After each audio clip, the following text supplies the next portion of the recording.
ധവളപത്രം UDFന്റെ ഒരു കമ്മിറ്റ്മെന്റ് ആയി. ഞങ്ങൾ അധികാരത്തിൽ വന്നാൽ ധവളപത്രം ഇറക്കും, സാമ്പത്തിക ധവളപത്രം. അതിന് കാരണമുണ്ട്. കേരളം കടുത്ത സാമ്പത്തിക പ്രതിസന്ധിയിലാണ് എന്ന് LDFും UDFും ഒരുപോലെ സമ്മതിക്കുന്നു. വിവിധ അവകാശവാദങ്ങൾ പലരും നടത്തിയിട്ടുണ്ട്. കേരളത്തിന്റെ കടമൊന്നും കൂടിയിട്ടില്ല, കേരളത്തിന്റെ കടത്തിന് കൂടിയാൽ എന്താ കുഴപ്പം, കടം വാങ്ങിയില്ലേ നമ്മളൊക്കെ ജീവിക്കണേ എന്നൊക്കെ ചോദിച്ച സാമ്പത്തിക വിദഗ്ധനായ ഒരു മുൻ ധനകാര്യമന്ത്രി നമുക്കുണ്ട്. അതോടെ നിൽക്കട്ടെ. കേരളത്തിന്റെ കടം 6 ലക്ഷം കോടി എന്ന് സതീശൻ പറഞ്ഞു എന്നാണ് ഇപ്പോൾ ഇടതുപക്ഷത്തെ വാദം. അതില്ലല്ലോ, 5.7 ഉള്ളൂ, 5.07 ഉള്ളൂ. ഈ 5.07 പറയുമ്പോൾ തന്നെ ഒരു കാര്യം നമ്മൾ ആലോചിക്കണം. 1956 കേരളം രൂപീകരിച്ചിട്ട് 2016 വരെയുള്ള 60 വർഷം കേരളത്തിന്റെ പൊതുകടം വെറും 1.5 ലക്ഷം കോടിയാണ്. ഞാൻ പറഞ്ഞ കണക്കല്ല. 2016 തോമസ് ഐസക് ധനകാര്യമന്ത്രിയായി കേരളത്തിൽ അവതരിപ്പിച്ച ധവളപത്രമാണ്. ആ ധവളപത്രത്തിൽ പറഞ്ഞതും അന്ന് 1.5 ലക്ഷം കോടിയാണ്. ഇപ്പത് 5 ലക്ഷം കോടിയാണ്. എന്ന് പറഞ്ഞാൽ 10 വർഷം കൊണ്ട് 3.5 ലക്ഷം കോടി കേരളത്തിന്റെ കടം കൂടി. 60 വർഷം കൊണ്ടുള്ള കടത്തിനേക്കാൾ ഇരട്ടിയോ അതിലധികമോ, ഇരട്ടിയല്ല, അതിലും വളരെ കൂടി. അതിന്റെ സാങ്കേതികത്വം വർത്താനം പറഞ്ഞിട്ട് എന്താ കാര്യം? കാരണങ്ങൾ ഉണ്ടാവാം. കോവിഡ് കാരണം പറയുന്നു, GSTയുടെ കുറവ് പറയുന്നു, ഒക്കെ പറയുന്നുണ്ട്. ഇതൊക്കെ നിൽക്കട്ടെ. ഇത്ര വലിയ കൂടൽ ഇവിടെ ഉണ്ടായി എന്നതൊരു സത്യം. രണ്ടാമത്തെ കാര്യം, ഖജനാവ് വിട്ടുപോരുമ്പോൾ ഞങ്ങളുടെ അന്ന് 5,900 ഇപ്പൊ 6,000 കോടി രൂപ അവിടെ ഉണ്ടായിരുന്നു ഇന്ന് ധവളപത്രത്തിൽ കണ്ടു. ശരിയാ. പക്ഷെ അതിൽ സതീശൻ പറഞ്ഞ വളരെ കൃത്യമായി പത്രസമ്മേളനത്തിൽ കൃത്യമായി പറഞ്ഞ കാര്യങ്ങൾ നമ്മുടെ മുമ്പിലുണ്ട്.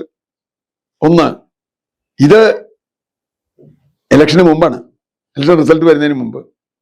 ഇവര് ചാർജ് എടുക്കുമ്പോൾ എത്രയാ ബാലൻസ്? 2,000 ചില്ലം കോടിയുള്ളൂ, 3,000 താഴെയുള്ളൂ എന്ന് പറഞ്ഞാൽ ബാക്കി പറഞ്ഞാൽ അവിടെ പോയി. അതുകൊണ്ട് ഈ ബാലൻസ് എന്ന് കാണിക്കുന്നതിൽ ഒരു തട്ടിപ്പുണ്ട്. കാരണം അത് ഇങ്ങനെ മാറിക്കൊണ്ടിരിക്കുന്നതാണ്. ഒരു നികുതി വന്നാൽ കൂടും, ഒരു ലോൺ എടുത്താൽ കൂടും, അല്ലെങ്കിൽ വേറൊരു ചെലവ്, നിത്യ ചെലവ് വന്നാൽ പോവും. അപ്പൊ ആ ബാലൻസ് മാത്രമല്ല, 48,000 കോടി രൂപ ഈ അടിയന്തരമായി കൊടുക്കേണ്ടതുണ്ട്. 21,000 ഡി ഏരിയർ 2021 മുതൽ ഇതുവരെ ഡി ഏരിയർ കൊടുക്കാത്തൊരു സർക്കാരാണ്. 2021 മുതൽ അഡീഷണൽ ഡി എ കൂടി വരുന്ന അഡീഷണൽ ഡി എയുടെ അരിയർ കൊടുത്തിട്ടില്ല. അതിന്റെ പെൻഷന് കൊടുത്തിട്ടില്ല. അതിന്റെയാണ് ഈ പറഞ്ഞ പോലെ. അതുപോലെ കാരുണ്യ സ്കീമിന്, മെഡിക്കൽ സ്കീമിന് കൊടുത്തിട്ടില്ല. അത് ഏറ്റവും വേദനാജനകം എന്താണെന്നറിയും? 388 കോടി രൂപ SC/ST ലംസം ഗ്രാന്റ് കൊടുത്തിട്ടില്ല.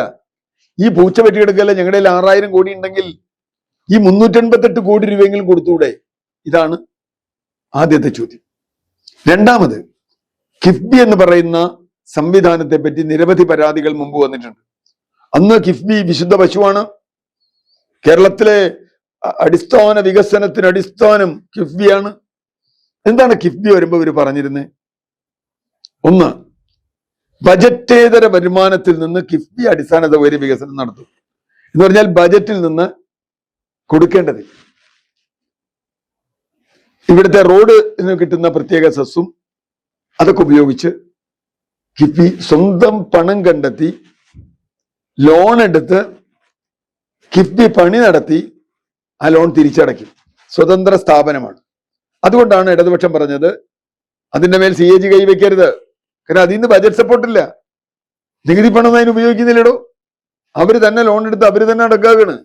അതുകൊണ്ട് CAG റിപ്പോർട്ട് കേരളത്തിന്റെ കടബാധ്യതയിൽ കിഫ്ബിയുടെ കടം വരാൻ പാടില്ല. പക്ഷെ എന്താണ് അവസാനം ധവളപത്രത്തിൽ കണ്ടത്? കിഫ്ബിക്ക് എന്ത് വാങ്ങാത്തൂലിയാ കിട്ടിയ പൈസയായിട്ട്? കിഫ്ബി ചെലവാക്കിയ 40,000-ൽ 38,000 വന്നത് ഈ ബജറ്റിൽ നിന്നാണ്. എന്ന് പറഞ്ഞാൽ PWDക്ക് കൊടുക്കാവുന്ന കാശ് കിഫ്ബിക്ക് കൊടുത്തുന്നുള്ളൂ. പിന്നെ എന്തിനാണ് ഇതിന് ഇത്ര വലിയൊരു സംവിധാനം? സർക്കാരിന്റെ ഒരു പരസ്യ ഏജൻസി ആയിരുന്നില്ലേ കഴിഞ്ഞ തെരഞ്ഞെടുപ്പ് കാലത്ത് കിഫ്ബി? അതിനുവേണ്ടി കിഫ്ബി മുടക്കിയ പണം എത്രയാ? അപ്പൊ അതിനു വേണ്ടിയാണോ? ഇപ്പൊ PWD ഡിപ്പാർട്ട്മെന്റ് ചെയ്യേണ്ട കാര്യം കിഫ്ബി ചെയ്താൽ അതിലെന്താ വ്യത്യാസമുള്ളത്? എവിടുന്നാ കിഫ്ബിക്ക് അധിക റിസോഴ്സ് കിട്ടിയത്? നമ്മുടെ ബജറ്റ് അല്ലെങ്കിൽ തന്നെ കുഴപ്പത്തില്ല.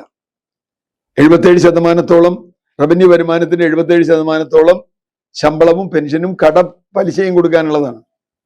ബാക്കി ക്യാപിറ്റൽ എക്സ്പെൻഡിച്ചറിന് റവന്യൂ വരുമാനത്തിൽ നിന്ന് മാറ്റാൻ കഴിയുന്നില്ല. ഇത് കേരളത്തിന്റെ കുറെ കാലമായുള്ള ഒരു പ്രശ്നം, അല്ലാണ്ട് LDF പ്രശ്നം മാത്രമല്ല. നമ്മൾ അതിനിടയ്ക്ക് കടം വാങ്ങി. ഈ കടം വാങ്ങിയത് ഏതെങ്കിലും ക്യാപിറ്റൽ ഇൻവെസ്റ്റ്മെന്റിലേക്ക് പോയോ? ക്യാപിറ്റൽ ഇൻവെസ്റ്റ്മെന്റ് പ്രത്യേകത എന്താ?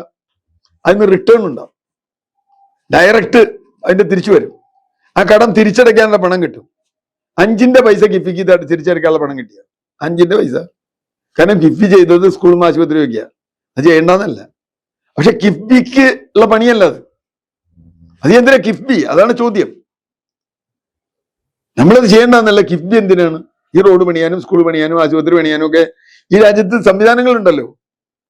അതിന് ഇത്രയധികം കോടി മുടക്കി പെൻഷൻ പറ്റിയ ഉദ്യോഗസ്ഥൻ ചീഫ് സെക്രട്ടറിയെ 3 ലക്ഷം രൂപ ശമ്പളം കൊടുത്ത് അതിനെ തലപ്പത്തിരുത്തിയില്ലേ? അപ്പൊ എന്താ, മോശമാണോ? ഇതിന്റെ മൂന്നാമത്തെ വിഷയം. അപ്പൊ കിഫ്ബി എങ്ങനെ വേണം എന്നുള്ളത് ആലോചിക്കണം. മൂന്നാമത്തെ വിഷയം ഇപ്പൊ പറയുന്നത് ഇത് പുറത്തു കൊടുത്ത് ചെയ്തു എന്നാണ്. പുറത്തു കൊടുത്ത് ചെയ്തു എന്ന് മാറ്റിയപ്പോ AI ചെയ്തു എന്നാക്കി.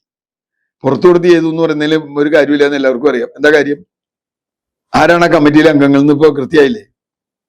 അതിന്റെ ചെയർമാൻ മുൻ കേന്ദ്ര ക്യാബിനറ്റ് സെക്രട്ടറി, മുൻ IAS ഇങ്ങനത്തെ കാര്യങ്ങൾ വെക്കാറില്ല ഇവിടെ. എന്തിനാണ് ലോകനാഥ് ബെഹ്റയെ മെട്രോന്റെ ചെയർമാനാക്കിയത്? ഇവിടെ DGP ആയിരുന്നില്ലേ? എന്തിനാണ് KM അബ്രഹാമിനെ കിഫ്ബിയുടെ ചെയർമാനാക്കിയത്? അതുപോലെ ഒരു മുൻ റിട്ടയർഡ് ക്യാബിനറ്റ് സെക്രട്ടറി, നല്ല ധനകാര്യ വൈദഗ്ധ്യമുള്ള അദ്ദേഹത്തിനെ ആക്കി. പിന്നെ വന്ന ആളുകളാരാ?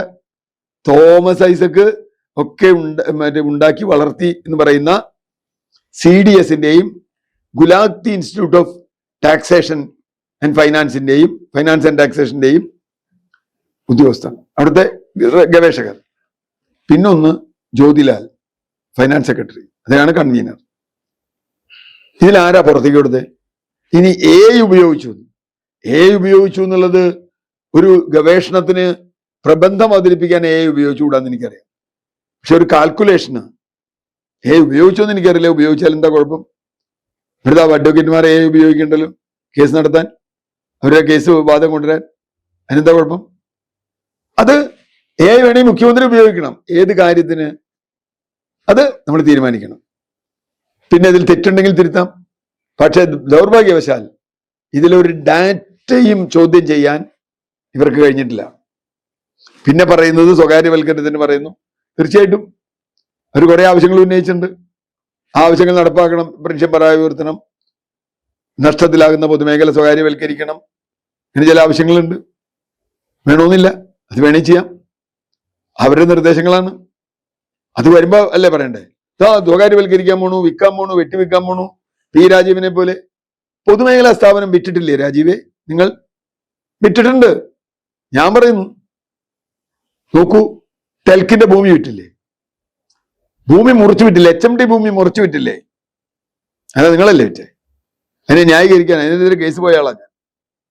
അപ്പൊ പൊതുമേഖലയുടെ ആസ്തികൾ പലതും മുറിച്ചും വിറ്റിട്ടുണ്ട് കേരളത്തിൽ. അത് വേണോ വേണ്ടോ എന്നുള്ളതല്ല, അതൊരു താത്വിക പ്രശ്നം മാത്രമല്ല, അതൊരു പ്രായോഗിക പ്രശ്നം കൂടിയാണ്. പിന്നെയുള്ള ഒരു പരാതി കേന്ദ്രത്തിനെതിരെ പറഞ്ഞില്ല.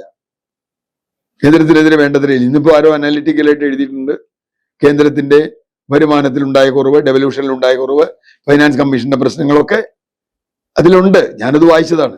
പിന്നെ മോഡി മോശക്കാരനാണെന്ന് എഴുതിയില്ല. ഞാനൊരു കാര്യം ചോദിക്കട്ടെ, ഇത്രയും 10 വർഷത്തിനിടയ്ക്ക് മോഡി എന്നൊരു പേര് നെഗറ്റീവായ അർത്ഥത്തിൽ പിണറായി വിജയൻ പറഞ്ഞതായിട്ട് സഖാക്കൾക്കൊന്ന് കാണിച്ചു തരാമോ? മിണ്ടിയിട്ടില്ല. മോഡിയുടെ പേര് മിണ്ടിയിട്ടില്ല. ഇപ്പോഴും മിണ്ടിയില്ലല്ലോ.